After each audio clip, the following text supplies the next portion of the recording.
Hello, my dear friends.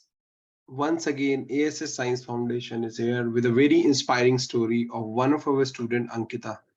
So she has done her master's from J.C. Bose University, previously known as YMCA Faridabad, and have done her B.SC from ANDC College DU.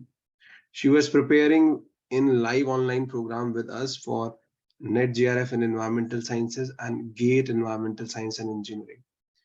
She qualified GATE Environmental Sciences and Engineering in very first attempt along with the NET-LS in Environmental Science and Engineering.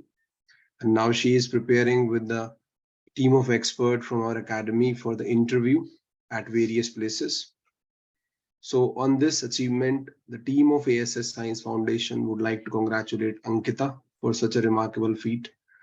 At present, the institute is offering various programs such as NET-JRF Environmental Sciences in offline mode, live online mode, correspondence with video and correspondence mode, GATE in Environmental Science and Engineering and Ecology Evolution for 2024, along with all the master's exam in life sciences and environmental sciences.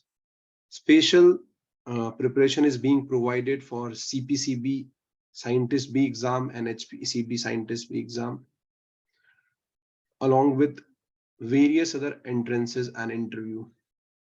People who are targeting the master's or PhD program from Europe or USA can also reach us for the specific guidance and counseling. So once again, we would like to congratulate Ankita for such a remarkable feat and wish her good luck for the future journey. Thank you.